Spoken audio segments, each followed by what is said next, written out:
Okay, so today we are speaking with Eklavya. You might have already seen him on some of our other videos, and the reason why Eklavya is here to discuss about his achievement today is that he has received an admit from Ross, which is the top 10 business school in the US. Last year, he had several admits from Canadian universities, and this year he also interviewed with Chicago Booth and a couple of other top colleges. So he has worked with me over a span of 2 years and he has developed his profile quite a bit. So I think it would be an interesting conversation. So I'll hand over to Eklavya just to quickly introduce himself and then we will take the conversation forward. Yeah. So hi all. I'm Eklavya. I have a background in computer science. So post my engineering, I joined JP Morgan, and I managed technology projects over there. So when I had 3 years of experience, at that time I decided of having an MBA degree, and because I thought that I have already hit a glass ceiling over there, Mhm. and that's when I first gave my GMAT, and my first GMAT had only 700 score, and with that I approached Akshat. Mhm. So if you could help me with my application to get into the top college, and then he actually introduced me to the reality that 700 is not enough for an Indian applicant, and he advised me to take the GMAT again, and that's when I got a GMAT of 750. At that time, we applied to various Canadian college and French college like HEC Paris. I had mostly all Canadian top colleges with close to 40% scholarship as well in few of them and HEC Paris. But just before joining the colleges, in a conversation with Akshay, I realized that maybe my aspirations are not in line with the reputation of the MBA in which I have gotten admission to.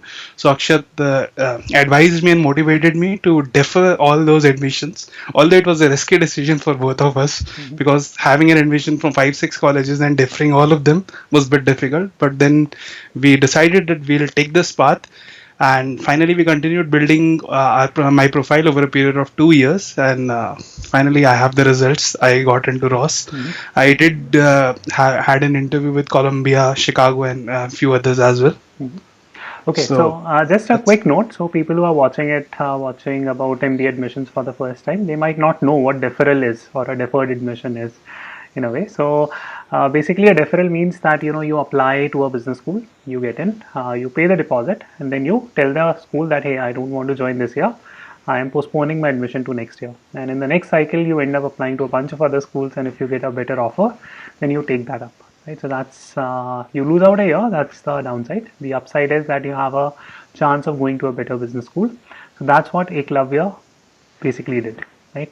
And so cool. So the agenda for this call is very simple. So we'll speak about how IT applicants should go about developing their profiles.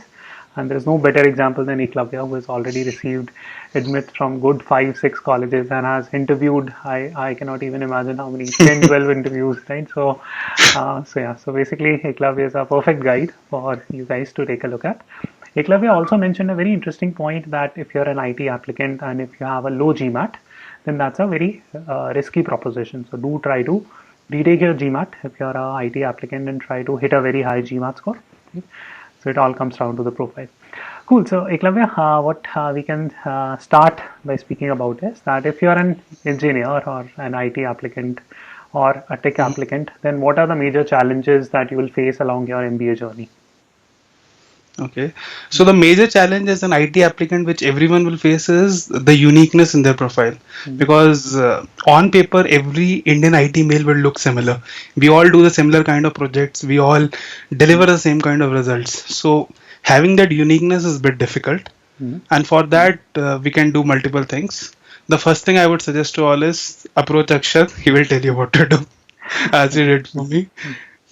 I would say don't even wait for getting your GMAT score. Just go to him before 2 years. He Mhm. can tell you everything what to do. Uh, Mhm. on the serious note, you can have a few of the extracurricular activities. Mhm. Try to take stretch assignments in your work. Try getting connected with a few startups. If you can have that startup experience, that could also add value to you. Have a very good GMAT score, because whatever average GMAT you see for any college, just add 20 to 30 for an Indian IT male. So Mhm. these are bunch of few things you have to do. These are must. Mhm. So Okay. Wonderful. So now, in terms of college selection, because you have pretty much applied everywhere and you have got calls from everywhere, like from every region of the world. So, So what would be your advice to IT applicants on how they should go about picking colleges, and what are the factors that they should keep in mind? Okay, so the first factor would be the locational factor. You need to be sure which location you want to be. For me, I was initially confused, so I have applied to Canada, US, France, Singapore, everywhere. I would say you can save a couple of dollars if you are finalized on the location. That's the first thing, do that. So once the location is fixed, then match your profile with the college, what kind of applicants the college is expecting. For example, if I'm talking about US, if your post MBA goal is to enter into consulting, you can choose the colleges such as Kellogg or Ross. On the other hand, if you want to go on the entrepreneurial side, go for the Stanford, MIT. And again, you don't have to stick to these. You can spread your bucket. It's you should apply to some 5 to 7 colleges, so that even if you get rejected from few, you have some backups. Okay. So So locational, then start with your application process as soon as possible. Have all, as I told, have the bunch of extracurriculars, have some international experience if possible, get attached to some startups, and have your story in line. So these are the few tips I would give.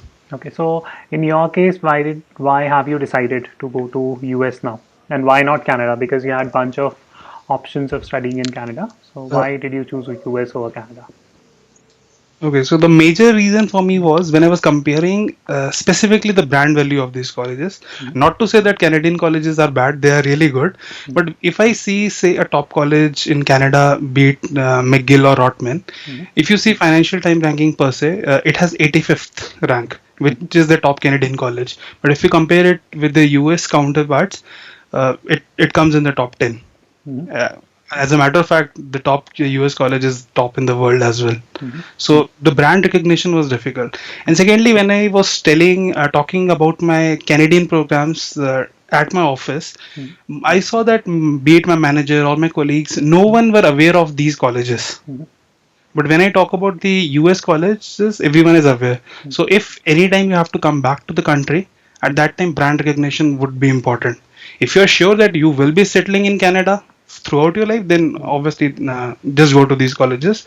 But if you have a plan and you're not sure about the geography you'll be working throughout your life, then it's better to go for the better brand recognition.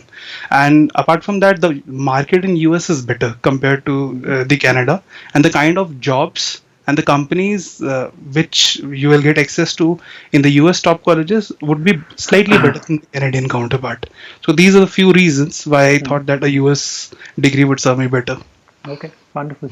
Okay, so now a lot of people think about deferring their admission. It's a very risky proposition that hey, if I defer my admission, if I don't get into a program next year, these are exactly the kind of thoughts that you were going through when you sort of we had a chat around like 7 8 months back. So these were the decisions you were struggling with. So how did you go about making that decision, and and how did you basically weigh your pros and cons around this?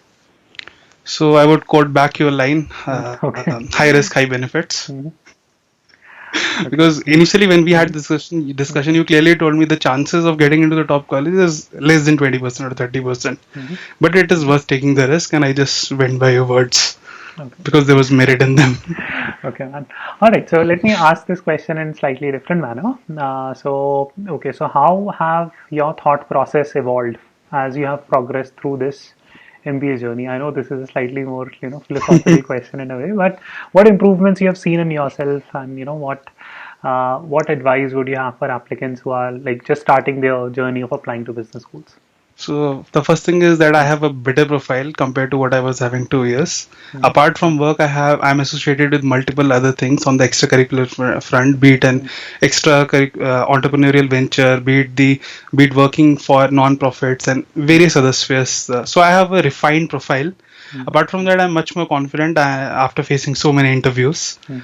and my approach toward looking at MBA is has changed a bit. So earlier I was just looking at something which will give me immediate benefits. Mhm. But now I see it as something which will reap me benefits over a period of life or throughout the life. So that's a slight change which has come in my thought process Okay. in this 1 year. Okay. Very, very well put, and wonderful. So, my final question to you would be that a lot of IT applicants or male Indian engineers or general engineer males, right? Whatever acronym you give them. So basically, these folks are very very scared about their careers, right? Hmm. They half the time they fear that hey, if I apply to a top school, I'll 100% not get in. They don't even bother applying. So what would Hmm. be your advice to these kind of candidates? First advice would be don't be scared. Mm-hmm. You are unique in your own terms. You need to just diversify your portfolio and have a good GMAT score. And most important thing, contact Akshat. Okay. All right. Okay. Cool. So, wonderful, Eklavya. Thank you so much for sharing your insights. Okay. And what we can do on the next part of this interview is that we can speak a little bit about your admit to Ross and what about your interview and application process for Ross. Okay. Cool. All right.